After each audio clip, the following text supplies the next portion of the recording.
Naomi Pruitt was 36 years old the evening her husband told her, for the fourth time in as many months, that Shelby was just a friend. To look at Naomi, you would have no reason to doubt him.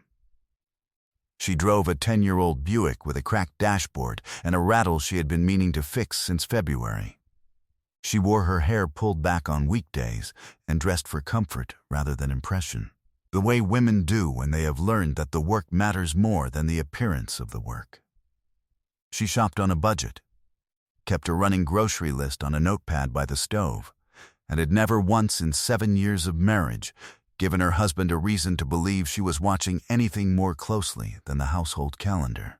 What Terrell Pruitt had told her was that Shelby Oaks was a colleague, a work friend, a woman he had known since before they married, who called sometimes about professional matters, and who was, in his words, absolutely nothing to worry about. He said it the fourth time, standing in the kitchen doorway, already in his coat, already holding his keys, already 3 steps into a story that had started to have different edges than it used to. That same week, $29,000 moved out of the home equity account Naomi had co-signed without Terrell mentioning it. The transfer hit her personal statement on a Tuesday morning. She read the number twice. What Terrell Pruitt did not know, what he had never once thought to ask in 7 years of building his life beside her, was what Naomi had spent the 4 years before their marriage doing, and whose trust account was carrying the weight of everything he believed he was standing on. He had been telling her not to worry for 16 months. He was about to find out what she had been doing instead. Before we jump into the story, comment where in the world you are watching from, and subscribe, because tomorrow's story is one you need to hear.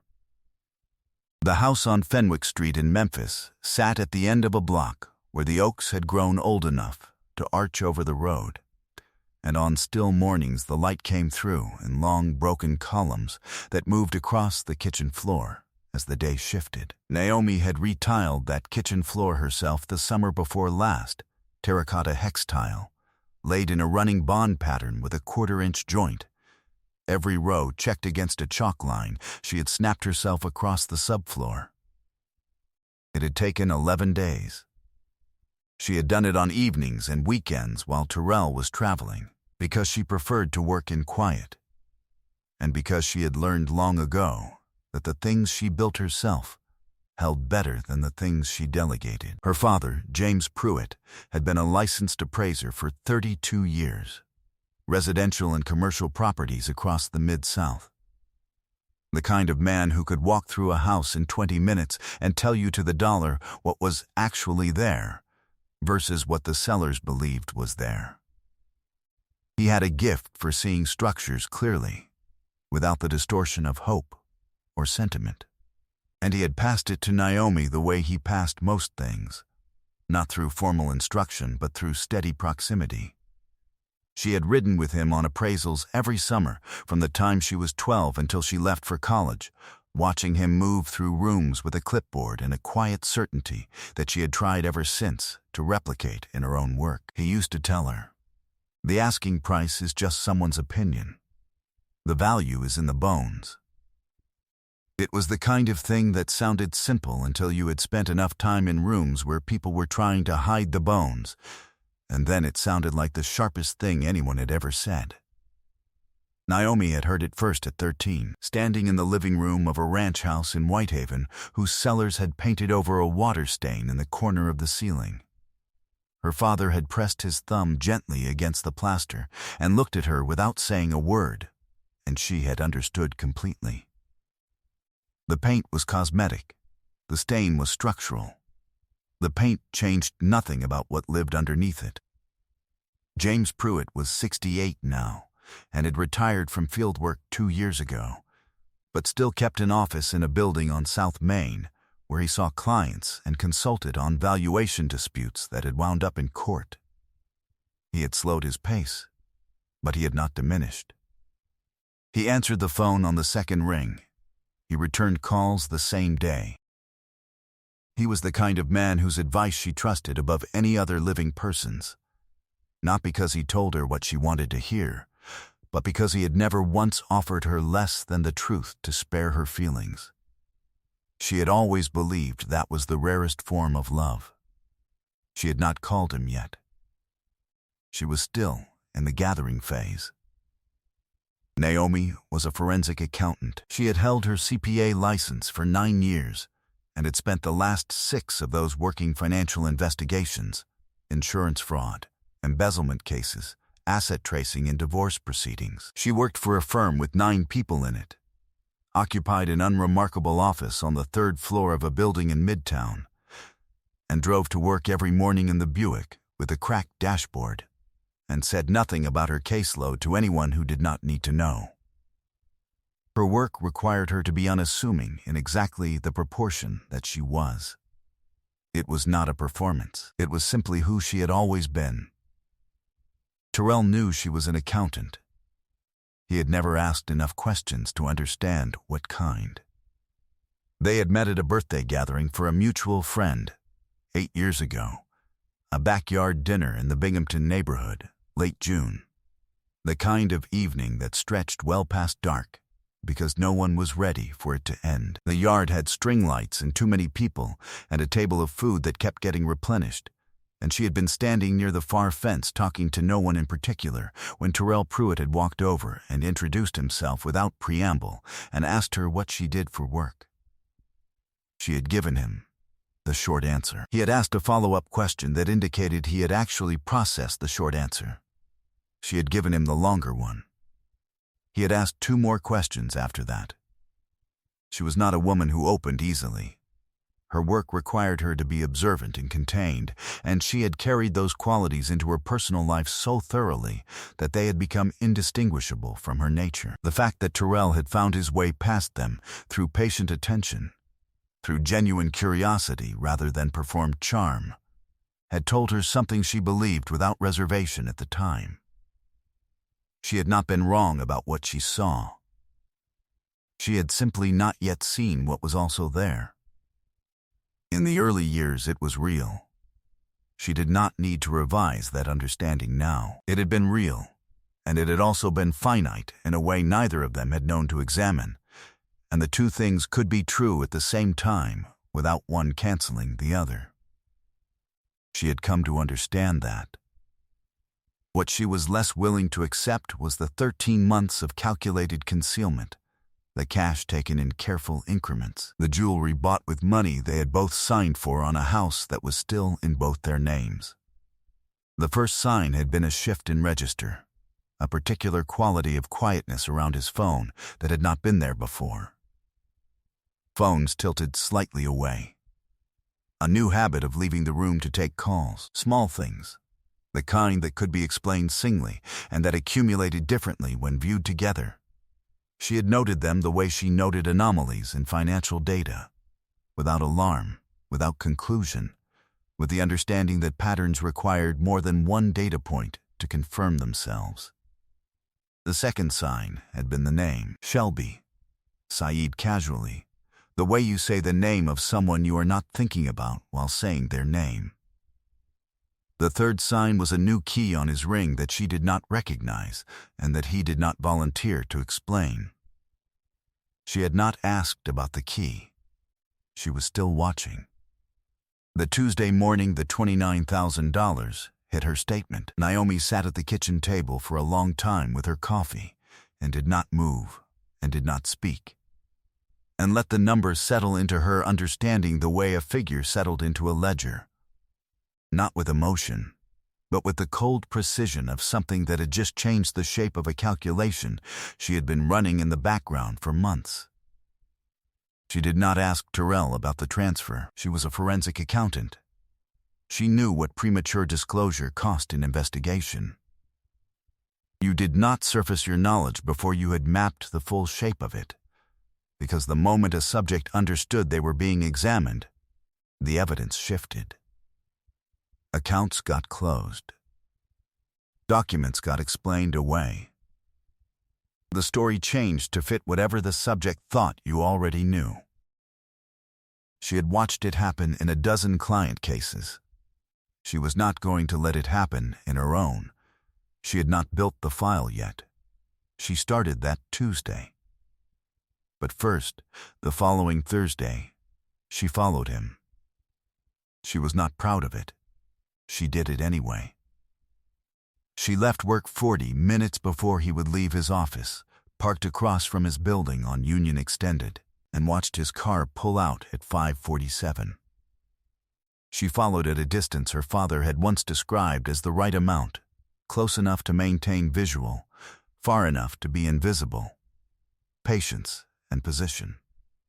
You did not need to be close. You needed to be steady. He drove 45 minutes north to a residential street in Cordova. He pulled into the driveway of a house with a leased BMW at the curb. He got out without looking around. He knocked once, the way people knock when they already know the door is going to open. It opened. She did not need to see more than she saw. The drive home was 38 minutes, and she spent all of it breathing evenly, thinking only about what needed to happen next. She knew how to read a financial trail. She had done it for other people's lives for 6 years. She understood, with the particular clarity of professional knowledge applied to personal circumstances, that what she had just seen required documentation, clean, irrefutable, independent of her own testimony. She had not built the file yet. She built it the next morning. She accessed their joint home equity account through the bank portal and located the transfer detail. The destination was an account she did not recognize, held at a different institution, under a name that was not Terrell Pruitt's. She noted the routing number and the account identifier and wrote them on the inside back cover of a small notebook she kept in her bag, a habit from fieldwork that she had never broken. Then, she went back further. She pulled 12 months of statements across every shared account, the joint checking, the home equity line, a credit card she had added him to 3 years into the marriage. She read them the way she read anything she was analyzing, without assumption. From the beginning, looking for the shape of the pattern before she tried to name it. The pattern took 4 hours to see fully. Over 13 months, Terrell had moved $51,000 through a combination of cash withdrawals from the joint checking, charges on the shared credit card at hotels and restaurants she had never been invited to, and 2 direct transfers from the equity line. The cash withdrawals were on Fridays, consistently, in amounts between $400 and $800. Not large enough to trigger a review flag, large enough to add up to $11,200 across the full period. The hotel charges were in a city 90 miles from Memphis, on Thursdays and Saturdays, at a property that charged $210 a night. The credit card also showed a recurring charge at a jewelry retailer. 3 separate transactions over 4 months, totaling $4,800. She did not have Shelby Oaks' address. By end of day she did. Her hands did not shake. She was not a woman who let the emotional weight of a discovery disrupt the professional work of understanding it. She had sat across from weeping clients in her conference room and walked them through spreadsheets that documented the precise mechanism of their financial destruction, and she had done it with calm and clarity because falling apart in the middle of an analysis helped no one. She applied the same discipline now to herself, which was harder, and which she managed because she had been trained by a father who believed that clarity was the only form of respect worth offering a difficult truth. She opened a new folder on her work device. She named it Fenwick. She photographed the notebook page. She forwarded the account statements to a secure personal address. Then, she put the notebook back in her bag, rinsed her coffee mug, and went to work.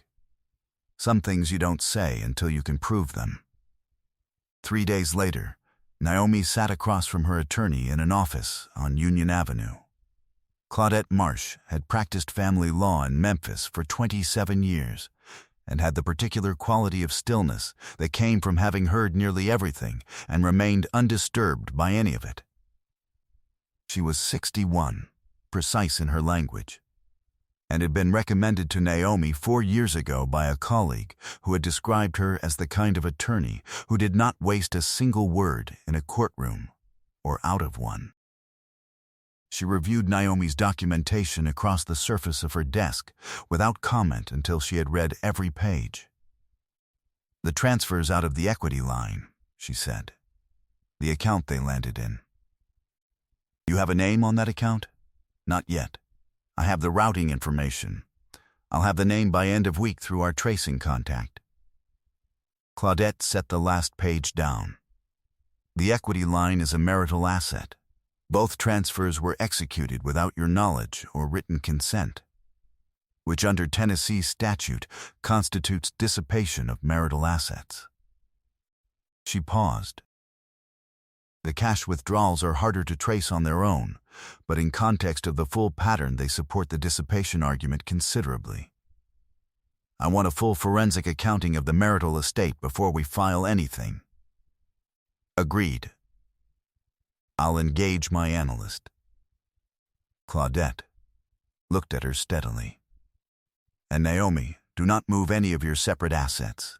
Don't touch your accounts, don't restructure, don't do anything that could be characterized as a counter move before we're ready to move fully." "I know," Naomi said. Claudette almost smiled. "Of course you do. Real power operated in quiet rooms." The following Saturday, Naomi drove to her father's office on South Main. It was mid-morning, and the street was quiet in the particular way of Memphis on a weekend, with the low hum of the city somewhere behind it. James Pruitt was at his desk when she arrived, reading a file in the way he read everything, slowly, completely, without hurrying toward the conclusion before he had earned it. She sat down across from him and told him the shape of what she had found. He listened without interrupting. When she finished, he was quiet for a moment in the way that meant he was putting the pieces in the right order in his own mind before he spoke. "How long?" he said. 13 months, at minimum. Probably longer. I have 13 months documented." He looked at his desk for a moment. "Your mother and I had a neighbor once, on the old house, who used to tell people the foundation of his house was solid. He said it every time it came up, said it with confidence. You know why he kept saying it? Because he needed people to believe it. Because he knew it wasn't.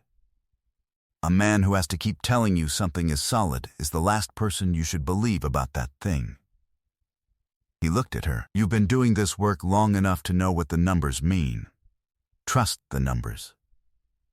He leaned forward slightly. "You have everything you need. You've always had everything you needed." He just never thought to ask what was behind the door. The account name came back through her tracing contact on a Wednesday. The $29,000 and the earlier transfer of $22.00 had both landed in an account registered to Shelby Oaks. At the address in Cordova, she had already identified herself. Shelby Oaks was 32, worked in pharmaceutical sales, and had a civil judgment against her the prior year for an unpaid lease, $7,200. Her credit profile showed 3 accounts in arrears. Naomi noted all of it without satisfaction. What mattered was not who Shelby Oaks was, but what Terrell had done with marital funds. And the documentation of that was now thorough enough to constitute a complete forensic record. Claudette's analyst, a precise woman named Dr. Renata Ives, produced a report 12 days later. Total dissipation of marital assets, $51,400, documented through traceable transfers, hotel charges, jewelry purchases, and patterned cash withdrawals. The report included a single footnote noting that Terrell Pruitt's voluntary disclosure of assets in any future proceeding would require cross-referencing against a complete transaction audit. because the pattern suggested the documented amount was likely a floor rather than a ceiling. By Friday morning, Claudette had filed. In the 11 days between her conversation with Claudette and the filing, Naomi came home each evening and made dinner, and asked Terrell about his day, and listened to whatever he offered, and gave him nothing in her expression that was different from any other evening they had shared. He talked about a project at work. He said the week had been long. He mentioned Shelby's name once, in passing, in a sentence about a meeting. Naomi asked a clarifying question. He answered it. He did not notice the way she was watching him. She had spent 6 years reading financial documents for signs of concealment. The skill transferred. He was still performing. He had been performing for so long that he had lost track of what the real thing looked like. She was done waiting. The mediation room was on the 4th floor of a building on Madison Avenue that Naomi had parked in front of without planning to stop and think about, and then had gotten out of the car and walked into with the same measured pace she brought to every professional environment she entered. Claudette was already inside. Terrell arrived with his attorney 7 minutes late, which told Naomi something about how seriously he was taking the morning. He sat down across the table and looked at her with an expression she had seen before on the faces of people who had been called in for an audit they believed was routine. He believed this was going to be a conversation. She could read it in the way he sat, leaned back slightly, one hand open on the table, the body language of a man who had been in difficult meetings before and had managed them through controlled ease. He addressed well. He had his attorney beside him, and the particular composure of someone who expected a negotiation. His attorney began by noting that the marriage had encountered difficulties and that Terrell was committed to a fair and respectful resolution. He used the word amicable twice in the first 4 minutes. He suggested the shared assets be divided along standard lines: the house, the joint accounts, the shared credit card, personal property, to be assigned by mutual agreement. Claudette set a document on the table. It was Dr. Ives's forensic report, bound, tabbed, and annotated at the relevant figures. Naomi did not touch it. She let it sit. Claudette walked through the findings without haste. The $51,400 in documented marital asset dissipation. The 2 equity line transfers, both executed without co-signer authorization. The cash withdrawal pattern, the jewelry purchases traceable through the shared credit card to a jeweler 2 miles from Shelby Oaks' listed address. The hotel charges, 13 and 13 months, at a property in a city 90 miles from the family home. Terrell's attorney looked at the report. Then he looked at Terrell. Terrell looked at Naomi. She looked back at him with the expression of a woman who had measured everything exactly once and had not needed to measure it again. Then Claudette placed a second document beside the first. This one was a copy of Naomi's firm credentials and a single-page summary of her professional background. 9 years as a licensed CPA, 6 years conducting forensic financial investigations. 37 cases in which she had served as expert witness or lead analyst in asset tracing proceedings. The room understood what it meant. She had not simply found the transfers. She had built an audit that would hold in any court in the state of Tennessee, prepared by a woman whose professional expertise was exactly this: finding the money people believed they had hidden well. Terrell's attorney spoke quietly to Terrell for a brief moment. Then he turned back to the table and said that his client was open to a revised discussion of the marital estate. Terrell looked across the table and said that she had to understand he had never meant for it to go this far. Naomi considered that sentence for exactly as long as it deserved. 7 years, she said. You had 7 years to understand who I was. You saw what you wanted to see. She gathered her copy of the documents and set them in her bag. I think we're done here. She stood. She buttoned her jacket. She walked to the door with her shoulders level and her pace unhurried, and she did not look back. And the room behind her was the kind of quiet that comes when people are finally reckoning with what was always there. 13 months passed. Naomi's firm promoted her to senior partner in the spring, which brought with it a corner office she furnished simply, a good desk, 2 chairs, and a framed photograph of her father on his first appraisal job in 1979, standing in front of a brick colonial in a neighborhood that no longer existed, holding a clipboard and looking at the camera like someone who already knew where he was going. She had moved to a smaller house in Cooper Young, a craftsman bungalow on a street with front porches and old magnolias that dropped their leaves late and messily, and that she had come to love for exactly that reason. She had retiled the hall bathroom the first month after she moved in, the same terracotta hex, the same chalk line, the same 11-day patience. It looked like something that had always been there. Her father came to see it on a Sunday in March and stood in the hallway for a moment, looking down at the floor and then at her, and said, simply, that she had done good work. That was enough. There was a man named Warren who had come into her life through a case referral, a real estate attorney who had engaged her firm for an asset analysis, and who had, once the professional engagement was fully closed, asked if she would be willing to have dinner. He was 41, deliberate in his speech, and had a habit of asking exactly the right follow-up question, which she recognized and appreciated without rushing toward what it might mean.